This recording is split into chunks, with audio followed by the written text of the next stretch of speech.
Oxente, minha gente, tudo bom com vocês? Tudo bem com vocês? Aqui é o Manuel Pereira, do canal Sertão Ciências. Hoje aqui com a participação muito especial do Lucas Zanandres, me corrija se eu falei errado, se eu falei Certíssimo. certo, né? Que é do Olá Ciência, que é um canal que vem tirando dúvidas aí, falando coisas muito bacanas e esclarecendo a respeito do Covid e tudo que envolve. Não é? É um canal que está no ar desde 2018 e que hoje já alcança 72 mil seguidores. Recomendo muito vocês assinarem lá e ativarem o sininho da notificação. Lucas Zanandres, bem-vindo, tudo bom com você? Tudo bem, Manuel? Muito obrigado pelo convite aí, tá? É uma honra estar fazendo esse papel nosso de divulgador científico, chegando em novas frentes aí de batalha.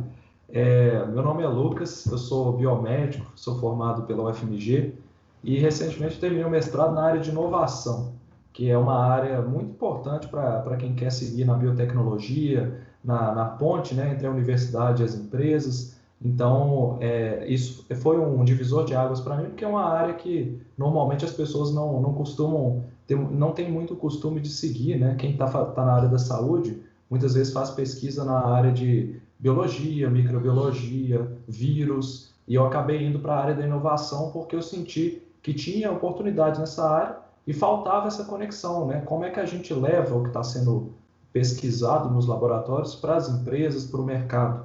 Então tem uma vertente muito forte disso e acabou que eu segui nessa área, estou nela até hoje. E durante esse tempo, né, desde o início da graduação, na verdade, o Olá Ciência ele é criado desde 2015. A gente começou a fazer poucos vídeos em 2015, 2016, 2017 e a gente intensificou o nosso trabalho mesmo em 2018, por isso que talvez você chegou a ver mais em 2018, né? E agora, em 2020, a gente está falando muito de coronavírus porque eu senti essa necessidade de trazer informação de qualidade, trazer informação verdadeira, muitas vezes, né? Em meio a tanta informação falsa que rola por aí. Então, é por isso que a gente está aqui hoje para discutir um pouco de divulgação científica e falar desse vírus aí. Deste maldito vírus que está tomando nossa paciência e praticamente cancelando o ano de 2020, né? Quem é que ia esperar na sua história passar por um momento desse? Então, Lucas, eu vou pedir para que você explique para a gente como é que o Covid, né, o SARS-CoV-2, como é que ele age em nós, seres humanos. Quais são as portas, né, de entrada? E, a partir disso, nós vamos aqui, eu vou fazendo algumas perguntas a você e também citando alguns vídeos, inclusive a qual você já desmistificou algumas questões relacionadas ao SARS-CoV-2, né, ao Covid, e também sobre mentiras e verdades, não é? E acima de tudo, eu quero aqui pontuar que todos os seus vídeos, não é? Todos os vídeos do Olá Ciência, eles são sempre embasados em artigos e estudos que são publicados em periódicos e revistas de universidades, grupos de estudos e sociedades de estudos de biologia e pesquisa. Legal. Manuel, então, vamos falar um pouco do que é esse coronavírus aí que está causando tanto problema para nós hoje, né? Quem diria que a gente ia viver esse momento e que viver a história ia ser tão difícil, né? A gente fica pensando aí da pandemia de 1918, lá da gripe espanhola, né? E fica falando, nossa, será como que deve ter sido, né? A febre amarela no Brasil, junto com a gripe espanhola, toda essa questão toda aflorando na sociedade, como é que a sociedade passou por isso? E aí a gente vê um pouco de como que pequenas coisas acabam moldando o futuro da gente daqui a 100 anos. Ontem, por exemplo, saiu uma pesquisa que mostra como que a falta de educação nas crianças, né, esse período que as crianças ficaram afastadas nesse pouco tempo, já foi suficiente para impactar o desenvolvimento até o final do século, o desenvolvimento econômico. E aí foi muito legal porque eles fizeram um link entre educação e desenvolvimento econômico. Então, essa perda de aprendizado das crianças, ela pode gerar, no longo prazo, um déficit nessas crianças, nesses adolescentes, e isso vai impactar certamente o nosso futuro. Então, Então, tudo isso é fruto desse coronavírus. Mas antes a gente vai começar a falar sobre biologia do vírus.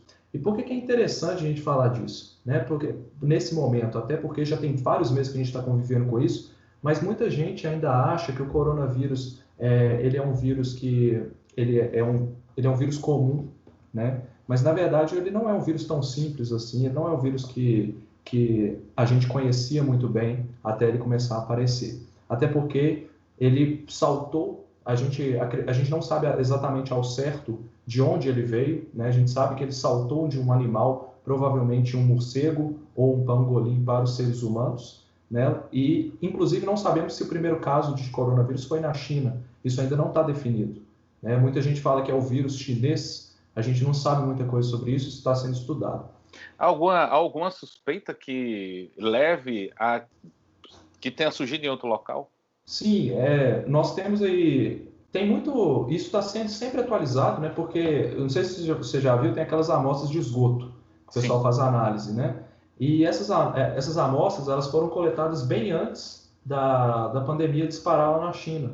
Então, nós temos algumas amostras até do Brasil mesmo, e da França, da Espanha, que são de 2019, meados de março. Então, essas amostras já continham material genético do vírus.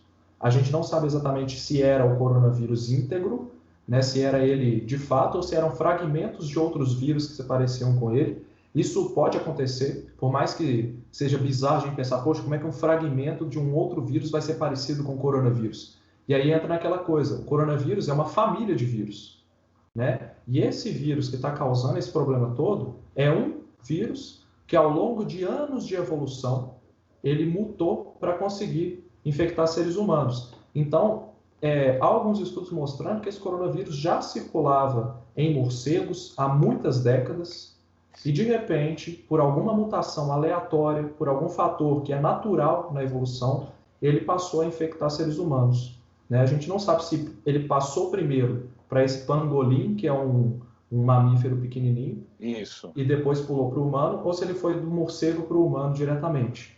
Então, eles estão estudando isso. Como que se estuda isso? Vendo o genoma, os genes do vírus, né? Ele tem DNA, RNA, como todos os seres vivos, e aí eles avaliam cada letrinha desse código genético para ver qual letra é igual aos vírus que já existem, aos vírus que são mais antigos, para ver de onde ele veio. Então, o que a gente sabe é que ele é muito parecido com o coronavírus que causou a SARS em 2002, 2003, com o coronavírus que causou a MERS aí em 2000, se eu não me engano foi em 2013, eu não tenho certeza agora, mas causou a síndrome do Oriente Médio, a síndrome respiratória do Oriente Médio, e também ele é parecido com outros vírus, outros coronavírus, que causam resfriados comuns, né, que circulam já na população. Só uma questão aí, o lance do desmatamento e do consumo de animais silvestres, a exemplo do pangolim, que é consumido lá na China, na região, por dizerem que ele é um animal que traz vigor, né, virilidade, isso vai influenciar, ou independente desse momento, essa doença iria aparecer através desses animais? Olha, é muito difícil a gente falar que ia aparecer, mas certamente o desmatamento, a proximidade do ser humano com animais silvestres, ele é um fator de risco, né? E como é que a gente pode falar disso? Pensa em câncer, tá? Como é que o câncer surge numa pessoa? Ele surge porque aquela pessoa, ela tem uma pequena modificação genética que vai se alterando, que vai acumulando ali nas células dela, até ela ter um disparo que faz com que ela prolifere muito rápido. Então, se você se submete ao risco, por exemplo, você fuma, você não faz exercício, você toma sol em excesso, você tem contato com radiação, tudo isso são fatores de risco. Isso vai causando essas pequenas mutações que, num disparo, isso gera o câncer. Basicamente, com o coronavírus, se a gente fizer essa analogia, é mais ou menos a mesma coisa. Então, quanto mais a gente vai desmatando, quanto mais a gente vai tendo contato com animais silvestres, mais a gente vai expondo a vírus e bactérias e outros micro-organismos que são nocivos aos seres humanos. Sim. Mas, em nenhum momento, esses vírus que entraram em contato conosco, eles eram nocivos. até o ponto de que demos o azar de ser um vírus que infectava muito bem os seres humanos e, além de infectar, ele causava doença e era transmitido. Pode ser que a gente já tinha um coronavírus, já tinha pegado, várias pessoas já tiveram pegado um coronavírus que ele ficou silencioso na nossa população por anos, até esse aparecer e realmente causar. E ainda falando sobre a evolução de vírus, é muito interessante a gente pensar que todos esses, acho que já está chegando aí, né, já está chegando no Brasil, pelo menos, já temos mais de 4 milhões de casos, no mundo mais de 10 milhões com certeza, a gente está falando de um único vírus que deu origem a todos esses. Então, é um indivíduo, né, que deu essa origem a esse coronavírus, essa pandemia. Ô Lucas, dá para fazer um paralelo dessa história do Covid com, por exemplo, o vírus HIV, com o HIV? Porque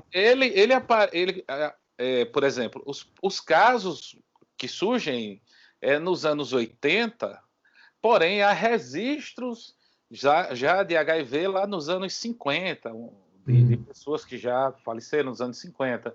Então, quer dizer, fica circulando até chegar o momento que ele explode. Então, a história é parecida. É muito parecida. Com vírus é muito comum isso acontecer, né? O vírus circular silencioso por muito tempo.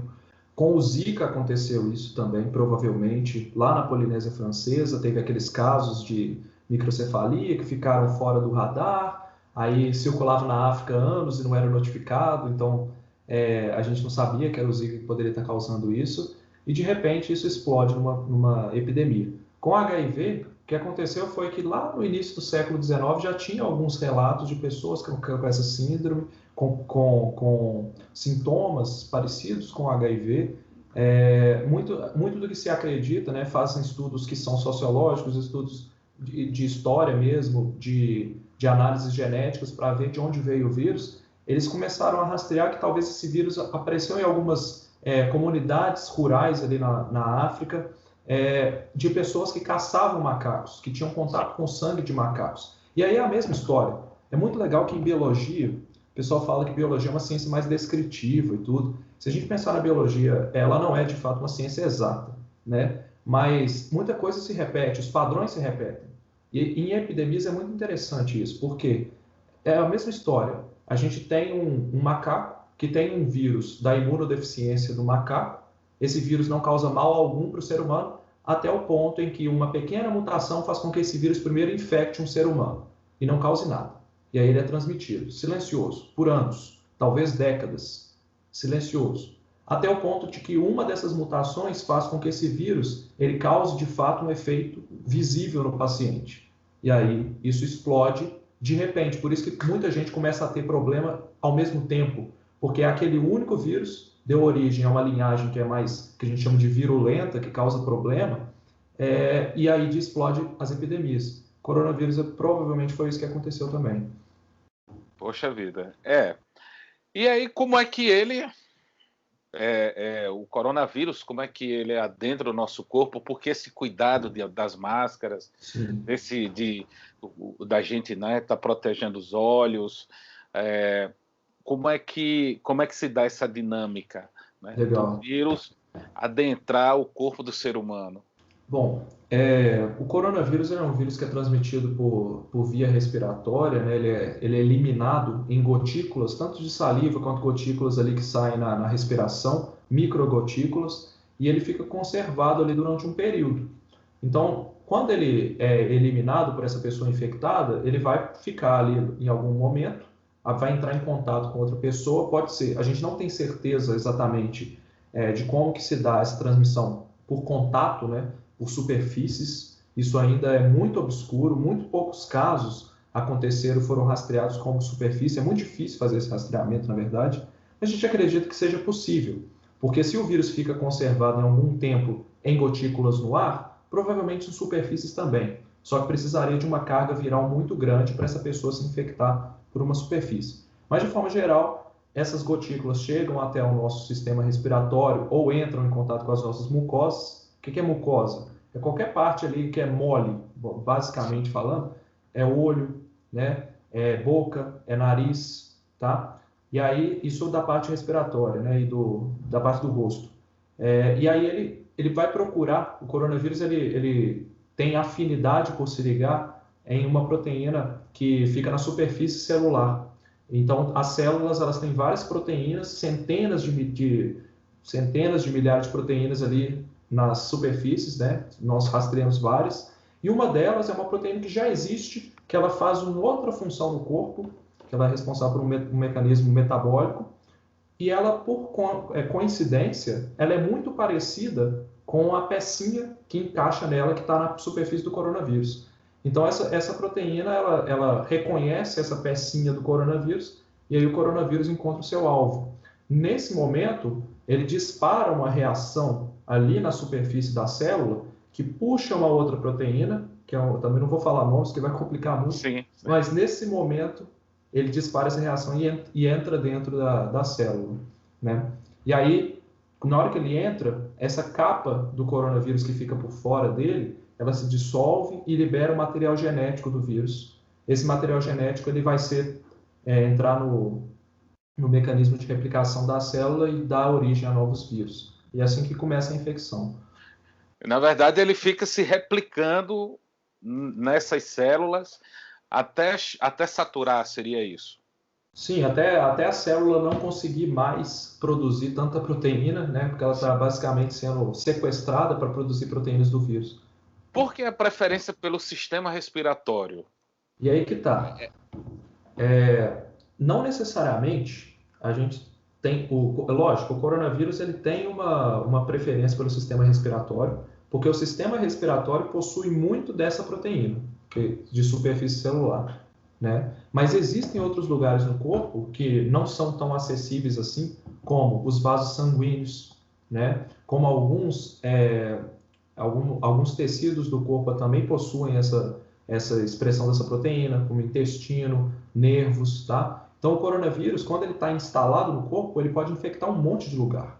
Isso gera um monte de sintoma. Então, a porta de entrada é o sistema respiratório, mas dentro do corpo, ele pode infectar um monte de lugar. Então, nisso daí também, não só a parte respiratória, mas vai acabar afetando a parte cardiovascular. Mas, obrigatoriamente, ele começa afetando a parte respiratória, ou existe, por exemplo, casos onde a pessoa não vai ter problema no olfato, não é, ou no paladar, mas vai acabar afetando a parte cardiovascular? Isso vai variar muito de pessoa para pessoa, tá? Eu não acredito que tenha algum relato de infecção por coronavírus através de sangue contaminado, por exemplo, tá? Mas a porta de entrada é o sistema respiratório. Acontece que cada pessoa vai responder de forma diferente. Mesma coisa você ter gripe. Às vezes você fica gripado, sua esposa não fica, e vocês estão no mesmo ambiente, né? Porque as defesas das pessoas são diferentes a determinados micro-organismos. Então a pessoa às vezes pode não manifestar nada no sistema respiratório, mas o vírus está lá, replicando, produzindo, produzindo novas cópias dele, estimulando o sistema imune, e ele vai migrar para o seu corpo. E aí ele chega no sistema cardiovascular, onde você já tem uma predisposição, por exemplo, vamos supor que você é obeso, hipertenso, que tem predisposição à trombose por uma série de questões genéticas. Então, teoricamente, você não vai ter nada respiratório, mas no momento em que ele afeta o seu sistema cardiovascular, você tem consequências que podem ser muito graves. Trombose, infarto, AVC. Então, tudo isso está relacionado com o coronavírus. Eu tenho observado muitos casos aqui na minha cidade, na Paula Afonso, muitos casos de óbito por ataque cardíaco. Aí fica suspenso se é a questão do corona ou se a pessoa já tinha algum histórico. Mas, assim, a quantidade, né, de pessoas infartadas ou que morreram por infarto tem aumentado muito. Isso tenho observado aqui pelos relatos e também Brasil afora, né? Então, pode-se fazer uma ponte entre o coronas e esse aumento dos infartos? Sim. Você vai conseguir fazer essa ponte se você analisar muito a fundo o que a gente chama de microdados, né, de notificações. Então, eu trabalho com essa área de epidemias também, na verdade, trabalhava com dengue, zika, chikungunya, trabalho ainda, mas a gente entende um pouco como que funciona esse sistema de notificações para doenças respiratórias. Antes desse sistema estar consolidado devido ao coronavírus, como que era? A pessoa entrava no hospital com um quadro parecido com infarto, às vezes parecido com AVC, e ela não era obrigada a ser pesquisada para ver se ela tinha coronavírus. Então ela simplesmente era tratada, às vezes ela morria ou às vezes ela voltava para casa, né? Hoje o que acontece? A pessoa com suspeita de infarto, suspeita de AVC ou qualquer outro problema cardiovascular que esteja relacionado com o coronavírus, ela vai ser notificada como coronavírus e vai aparecer lá um teste de coronavírus para saber se ela realmente estava infectada. Se ela for um caso grave, se ela realmente tiver com uma síndrome respiratória aguda grave causada por um infarto, por exemplo, muitas vezes acontece isso. O infarto ele gera uma insuficiência cardíaca. Então, o coração não consegue bombear o sangue de forma eficiente, ele está morrendo, basicamente. Então, você começa a faltar oxigênio no corpo e isso se reflete lá no seu sistema respiratório, que começa a produzir, a tentar respirar para compensar a falha do seu coração. Então, você entra no hospital com muito com sintomas de cansaço. Junta outros mediadores inflamatórios, outros indicadores que mostram que você está infartado, e isso pode ser classificado como síndrome respiratória aguda grave, né? Mas aí você faz o teste e vê se é coronavírus. E aí essa relação, né? Já vi muito caso de pessoas chegando no hospital, às vezes com infarto, com AVC, até com nefropatia, né? Que é o problema no rim, né, que é a glomerulonefrite, esses problemas que normalmente dão síndrome respiratória, e a pessoa é testada para ver se ela tem Covid. Na grande maioria dos casos, o problema é prévio à pessoa.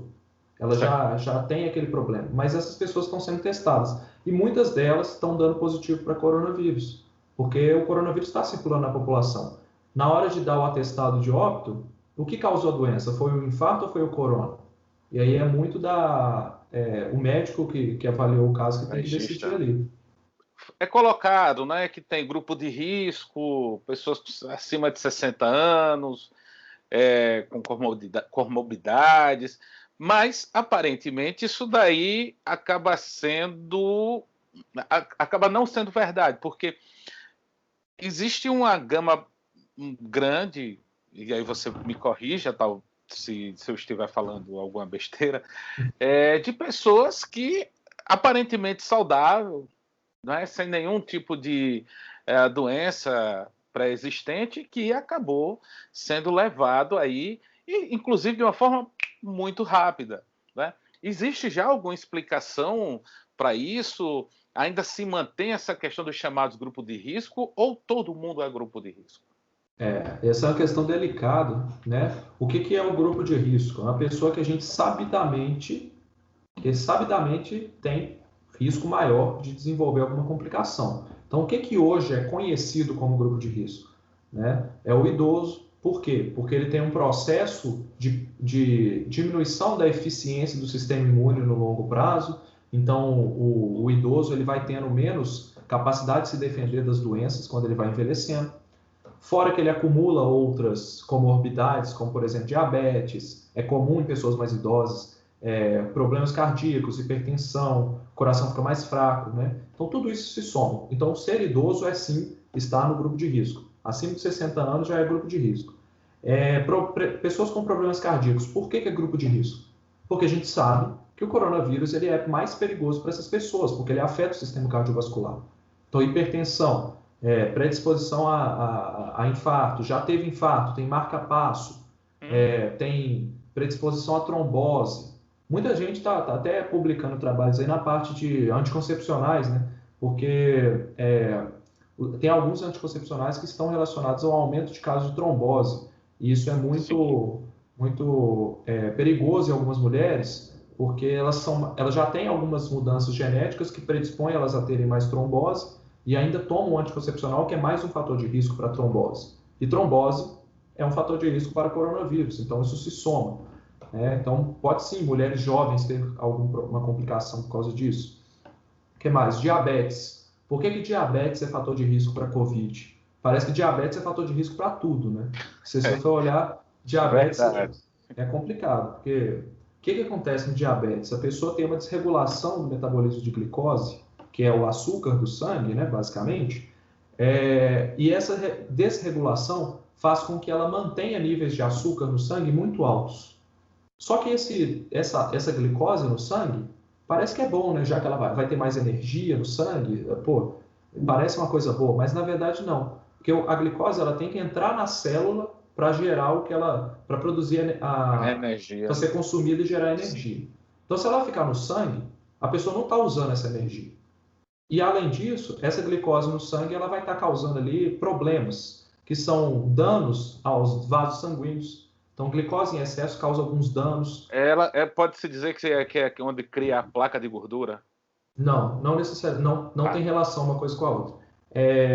A glicose em excesso, ela vai lesionar os vasos sanguíneos e nervos, tá? Então tem muita gente que tem diabetes e tem consequências cardíacas depois. Ela vai ter gangrena, vai ter o que a gente chama de pé diabético, né? Perde a sensibilidade nos nervos também, porque a glicose está lesionando os nervos. Inclusive casos muito graves de diabetes que avançam, a pessoa pode até perder os movimentos de peristálticos, que são os movimentos do intestino, do estômago, porque os nervos foram muito lesionados pela glicose em excesso. Uau. Então, entrou o coronavírus que causa problemas em nervos e vasos sanguíneos, o diabetes complica essa situação toda. E aí, o que você perguntou da placa de gordura na veia, né? A pessoa que ela é obesa, ela naturalmente tem níveis mais altos de gordura circulando no sangue. Colesterol, por exemplo, é uma gordura. Então, esse colesterol, ele vai se acumulando ali nos vasos, isso vai lesionando o vaso, porque ele vai gerando turbulência. Você imagina um tubo, igual um tubo de água mesmo, passando água. Se você colocar o dedo ali na saída do tubo, vai aumentar a pressão ali e aos poucos aquele tubo ele vai ficando mais frágil, ele vai lesionando, né? Ele vai quebrando.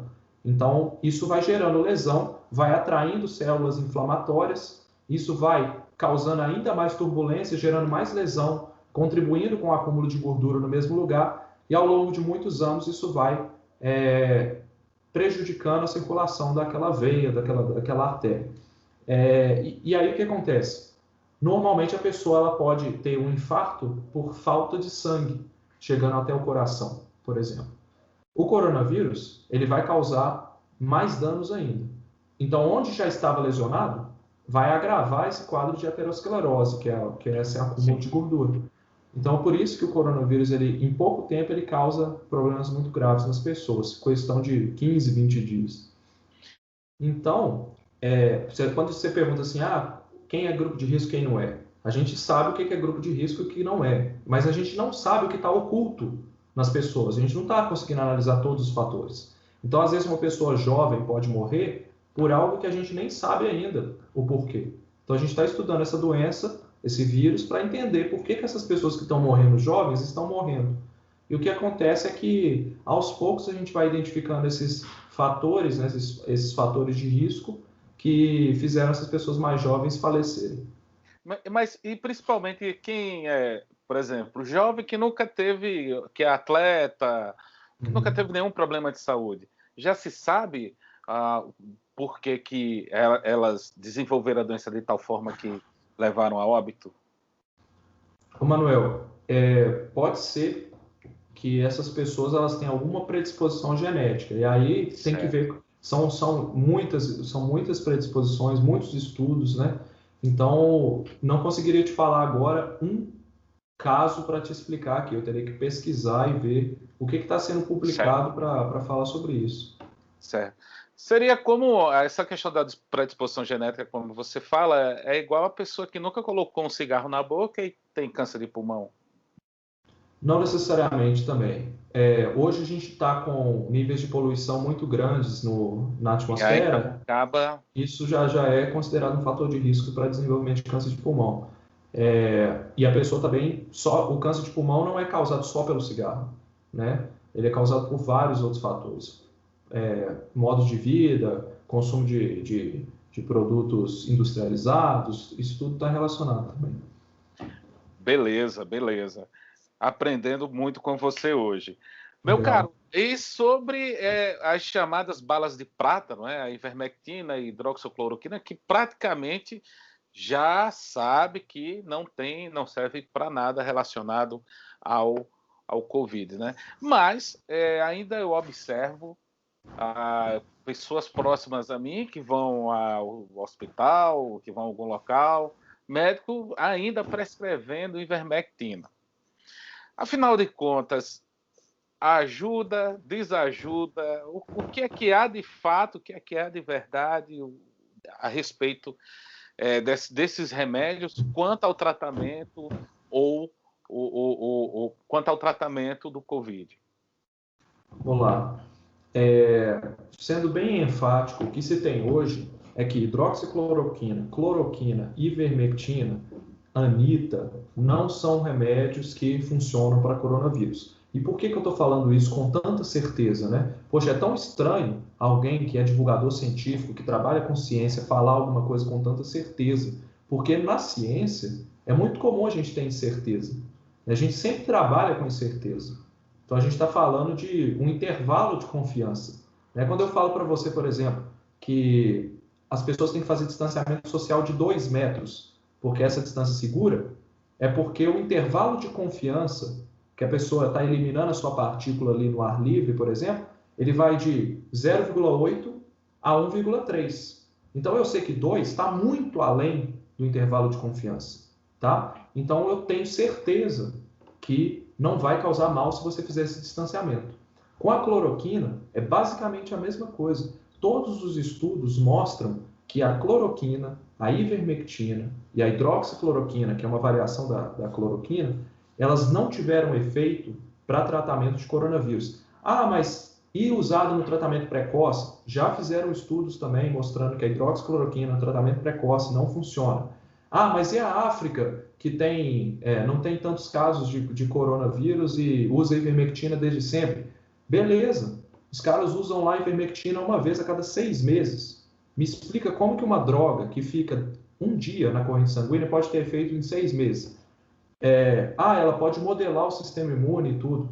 Ok, ela realmente tem esse efeito modulador no sistema imune, parece que está mostrando isso e tudo, mas quando feitos os testes, que é o quê?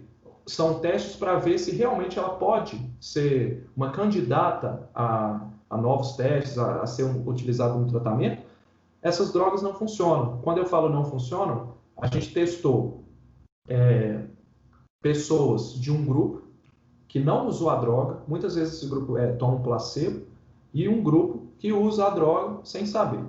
E aí a gente compara os resultados. As pessoas morrendo no grupo que não usou a droga são mais ou menos o mesmo tanto que morre no grupo que usou a droga. E essa diferença não é significativa. Para funcionar, eu preciso ter certeza. Eu preciso que a diferença seja tão grande ao ponto de eu ter certeza, ou pelo menos que a incerteza seja muito pequena. E isso não aconteceu até agora. E aí eu falo até agora porque em ciência nunca é muito bom a gente dar martelada nas coisas, né? Pode ser que certeza surja... absoluta, né? Isso. Pode ser que surjam novos estudos falando um tratamento associado com não sei o que, funciona porque aí interage com o mecanismo de ação da droga e tudo, mas estudos custam dinheiro. E muitas vezes, principalmente para o Brasil, né, esse dinheiro é público e vem dos nossos impostos. Então, o que é melhor? Eu fazer um teste com uma droga que potencialmente pode curar ou reduzir significativamente a mortalidade, como foi com o caso da dexametasona, tá?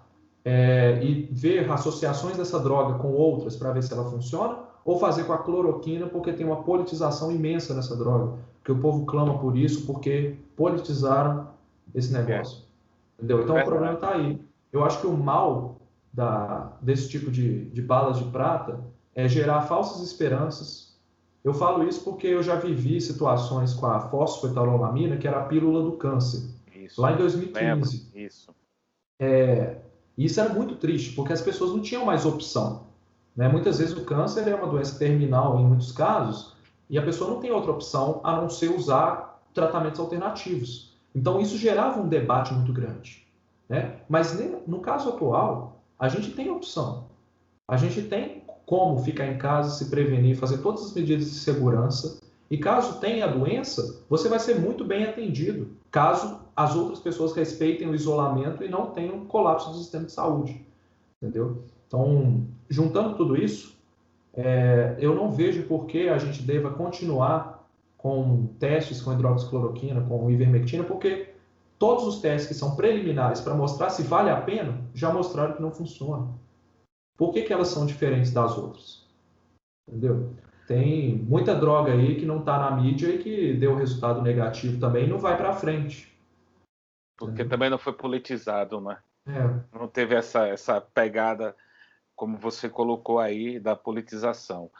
Então, basicamente, quem cura o nosso corpo do Covid é o nosso corpo. Por enquanto, sim, né, o que a gente tem disponível, né, são tratamentos que reduzem a mortalidade, que melhoram os sintomas, como, por exemplo, tratamentos não medicamentosos, como o uso de respirador, você dá oxigênio para a pessoa nas fases iniciais, tem mostrado o efeito positivo. Você usar dexametasona nas fases mais avançadas da doença, tem mostrado efeito positivo. Mas, de fato, o que vai curar a pessoa de uma infecção viral, no caso do coronavírus, é o próprio sistema imune, que vai interagir ali com o vírus, vai criar uma resposta que a gente chama de resposta adaptativa, que é diferente da resposta inicial que se tem. Essa resposta é muito eficiente e vai realmente eliminar o vírus. Eu tenho algumas perguntas aqui para lhe fazer de colegas que trabalham comigo e conhecidos também. Uma das perguntas é da professora Flávia, que é do CETEP, onde trabalha comigo. Ela pergunta o seguinte: o que é que temos de concreto relacionado com a cura do Covid? Cara, são muitos testes sendo realizados, nós não temos nada concreto, definitivo. A única coisa que eu lembro que temos concreto, de fato, foi um estudo randomizado feito com a dexametasona, né, que é um corticoide. Ele é facilmente adquirível em farmácias, mas ele não deve ser comprado e utilizado por pessoas como eu e você. Ele deve ser usado em ambiente hospitalar. Então, esse tratamento ele já foi mostrado que é eficiente em reduzir mortalidade. Teve um remédio que teve eficiência também, mas não vou nem falar, porque senão o povo vai começar a criar esperanças. Mas em ambiente hospitalar, eu acho que não é nem saudável responder essa pergunta, até porque tem tanta coisa que eu não conseguiria te falar com certeza, tá? Mas tem esse remédio que é usado até no tratamento de câncer de próstata, tem a dexametasona, que já saiu do estudo, nós temos todos esses tratamentos com oxigenação prévia. Então, à medida que a gente vai entendendo a doença, a gente vai melhorando o tratamento dela, as medidas. Então, vão estudando como que cada pessoa reage, como que deve ser feito o tratamento de cada um. Então, talvez seja melhor fazer essa pergunta para um médico que está lidando com esses pacientes mais graves de coronavírus. Eu vou fazer aqui, eu tenho duas pessoas que fizeram basicamente a mesma pergunta, que é a também professora Maria, que também trabalha comigo lá no CETEP, e um colega engenheiro que mora no Rio de Janeiro, que é o Eric Fialho, né? Eles perguntam qual a segurança do uso das máscaras de tecido e uma que a OMS diz que o uso de máscara contínua pode prejudicar a saúde por respirar ar saturado. Isso é a pergunta do Eric. E no caso que não há comprovação que o uso da máscara seja eficaz contra o Covid. Então, o que é mais prejudicial é não usar ou usar a máscara, e no caso, usando se a de tecido ela é segura. Qual o nível de segurança? Bom, primeiro, a máscara, teve uma fake news que saiu aí, que a máscara, o uso de uma máscara contínua gera hipóxia. O que é hipóxia? Você pensa oxigênio, hipo é pouco, né? Então, o uso de máscara contínua vai gerar uma baixa oxigenação no seu sangue. Isso não faz sentido, porque a máscara ela consegue filtrar o ar que está entrando. Sim. E o que vai acontecer, na pior das hipóteses, se você estiver fazendo, por exemplo, um exercício físico e tudo, é você ter uma maior necessidade respiratória e você aumentar a sua frequência de respirar para captar mais oxigênio. Então, quando você elimina o ar pela máscara, bem feita, é muito importante citar isso, porque não adianta você pegar aquela bermuda velha que está lá no seu armário, cortar o bolso e colocar no rosto. Porque ali você vai ter um tecido extremamente denso que não vai passar o ar. Aí você está se sufocando mesmo, tá? Então, basicamente, a máscara é um tecido, uma camada de tecido mais fino, coberta por outra camada, e aí você costura isso e coloca no rosto, né? Para facilitar, existem máscaras aí vendidas comercialmente a um preço bem acessível e outras máscaras também de pessoas aí, pequenos empreendedores fazendo. Tem que observar se tem essas duas camadas. Muito Né? importante. Então, para isso, por que as duas camadas? Uma camada vai barrar as maiores partículas e a outra vai barrar as partículas menores, então ela vai fazer meio que uma rede, né? Uma rede que barra muito das partículas que estão passando.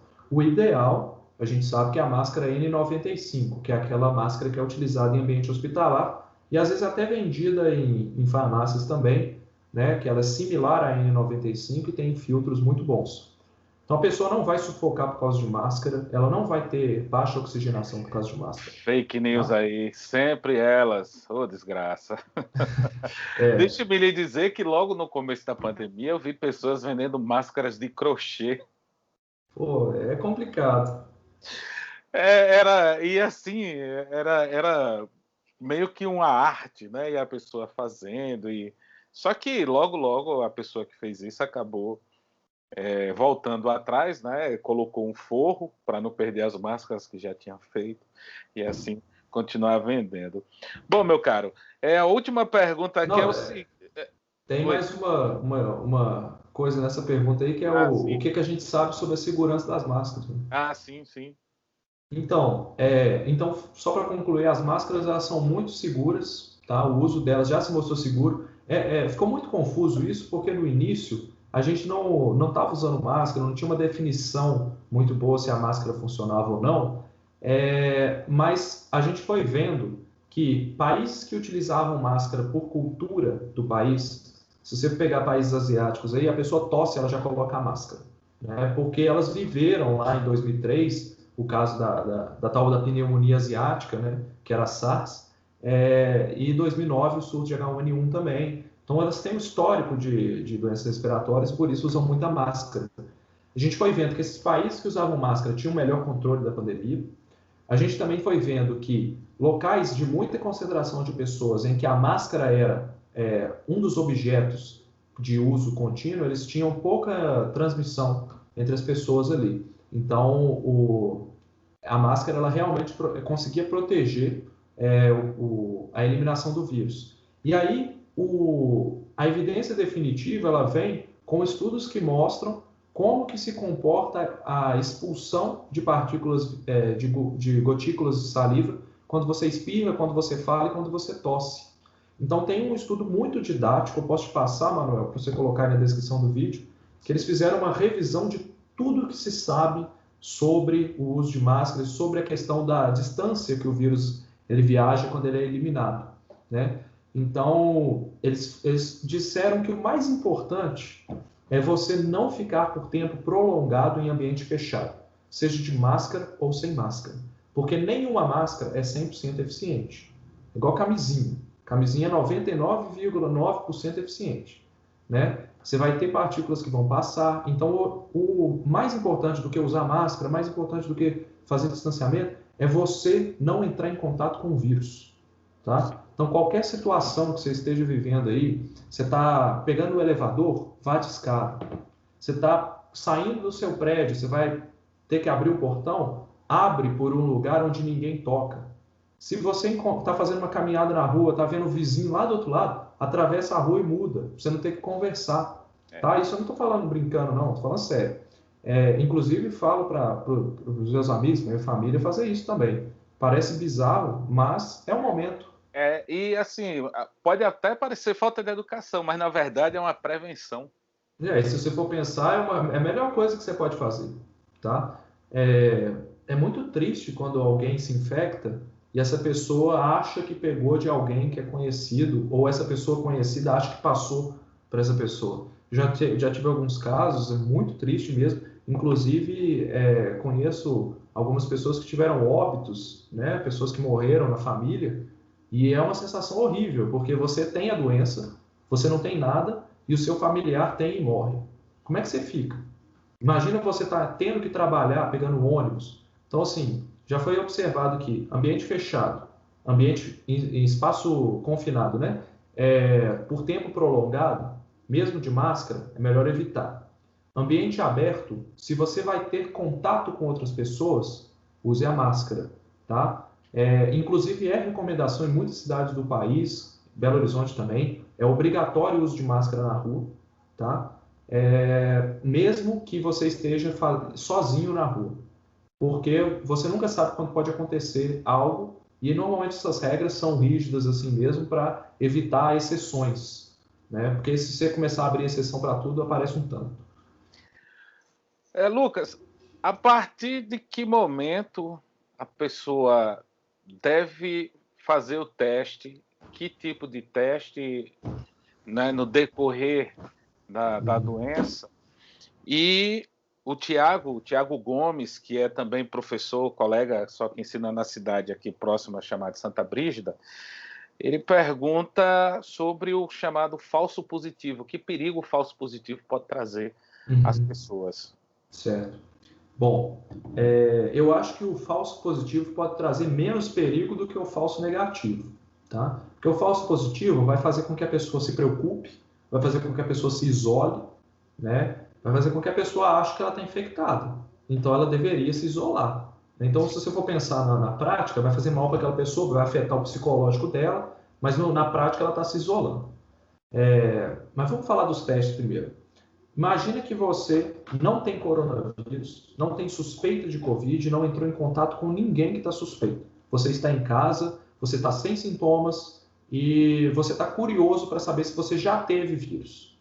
Nesse caso, não é recomendado nem você sair para fazer o teste. Mesmo que você esteja curioso, mesmo que você tenha dinheiro, porque esses testes não são baratos, não precisa. Não faça o teste, você vai estar gastando o teste de alguém que pode estar precisando. E a resposta que você vai ter, provavelmente é uma resposta que não vai te satisfazer, porque é uma resposta que vai dar negativo.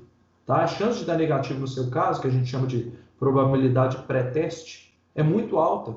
Então, praticamente, você não tem por que fazer esse exame. Tá? E aí vamos supor que você teve sintomas há 4 meses atrás, mas foram sintomas leves, você fez o isolamento certinho, ficou em casa, mas naquela oportunidade não teve como fazer o teste. Então você teve sintomas. Você está curioso? Qual teste que você vai fazer? Você vai fazer o teste que vai detectar se você teve a doença, que são os testes imunológicos, os testes de sorologia ou imunofluorescência. E aí, sorologia você pode fazer tanto o teste em laboratório, que é aquele chama ELISA, que é o teste IgG e IgM, para detectar esses anticorpos. Não, é diferente. Primeiro vamos separar laboratório de farmácia, tá? Por que eu vou falar de farmácia separado? Porque o de farmácia tem uma particularidade que eu não gosto deles, e aí depois eu explico. Mas então, você vai no laboratório, vai ter algumas opções. Você vai fazer IgG, IgM ou imunofluorescência. Qual deles escolher? E aí você vai pensar, você vai perguntar para o seu laboratório, qual é o teste mais sensível para detectar a presença dos anticorpos contra o vírus? E aí o laboratório vai te responder. Por que eu falo para você perguntar no laboratório? Porque cada laboratório usa um teste diferente. Então, ele que vai te responder qual que é o mais sensível. Tá? Normalmente, a imunofluorescência e o ELISA são testes com uma sensibilidade, uma capacidade de detectar a presença dos anticorpos muito grande. Tá? Então, ambos ali são muito bons, os testes de laboratório. Agora, se você não tiver dinheiro ou não quiser ir no laboratório, você vai só na farmácia, cara, você vai fazer um teste que tem uma sensibilidade baixa, aquele teste rápido. Sim. Então, se a sua probabilidade pré-teste, a sua probabilidade de realmente ter infectado é baixa, você vai somar isso, vai multiplicar isso pelo fato daquele teste dar muito falso negativo. Então, já não tinha tanta chance de você dar positivo. Você vai lá e faz um teste que não dá tanto positivo quanto a presença do vírus, você soma as duas coisas e a chance de dar negativo é muito grande. Então, sempre prefira fazer os testes nos laboratórios, que são o ELISA, para detecção de IgG e IgM, ou imunofluorescência. Tá? Esses são os testes para ver se você já teve a doença. Agora, se você está com sintomas, você teve sintomas há 3, 4 dias atrás, até 7 dias atrás, você vai procurar um laboratório. Primeiro você vai no médico, tá? Para você pegar o pedido do exame, tá? Não vai chegar e pagar o exame. É muito importante você fazer uma consulta médica, porque às vezes a pessoa pode achar que ela está bem, mas os indicadores de oxigênio, o estado de saúde geral dessa pessoa não está tão bom assim. Às vezes é uma pessoa cardíaca, uma pessoa que tem diabetes, ela tem que ser acompanhada, tá? Então é muito bom você ir no médico antes. Mas aí o médico vai te passar um pedido do teste de PCR, que é o teste que vai detectar a presença do material genético do vírus no seu corpo. Por que ele só funciona se você fizer mais ou menos até o 10º dia do início da doença? Porque o vírus é eliminado do seu corpo e junto dele vai o material genético. Então vai embora tudo. Então esse teste, como detecta a presença do vírus, se não tiver mais vírus no corpo, ele vai dar falso negativo. Então você tem que fazer durante o período de sintomas. E aí é o PCR. Esse teste é aquele que eles colocam o cotonete lá no fundo do nariz, na garganta, colocam no tubinho e sai o resultado em 2 dias, mais ou menos. Sim. É o que o pessoal reclama muito, né? Que tem que ser bem... Para ser bem feito, tem que incomodar. Tem que doer. Na verdade, não tem que doer, não. Tem que incomodar, porque vai lá no fundo da garganta e você provavelmente nunca colocou nada lá. Vai ser a primeira vez que vai sentir isso. Beleza. Esse é o Lucas Anandres, do canal Olá Ciência. Lucas, muito obrigado, cara. Vou falar aqui, quero que você dê seus recados finais, fala um pouco aí sobre o Olá Ciência. O que o Lucas passa aqui para a gente é muito melhor ilustrado lá no canal Olá Ciência. Vocês podem ver os gráficos e, acima de tudo, curtir o canal e, como eu disse, ativar a sinetinha, né? Palavras suas, fica à vontade para falar, Lucas. Beleza. Ô, Antônio, eu queria dizer o seguinte, vamos lá. Eu mexo com divulgação científica há muito tempo, há 5 anos. E isso que está acontecendo agora, eu já sabia que ia acontecer.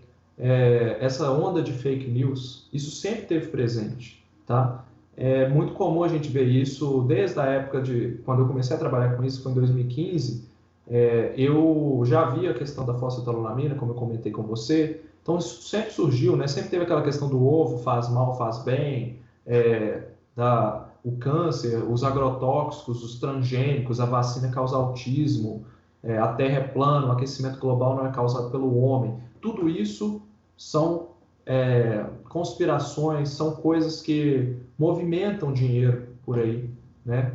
E muitas vezes são coisas que a gente chama muitas vezes, hoje está comum ser chamado de fake news, mas elas são conspirações e muitas vezes apoiadas em pseudociência.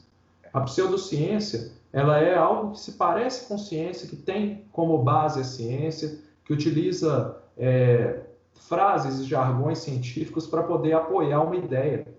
Então, a gente tem que ficar muito atento para isso. E é por isso que eu criei o Olá Ciência lá em 2015. Eu criei com uma vontade de ensinar as pessoas como que elas não podem ser enganadas na internet, né?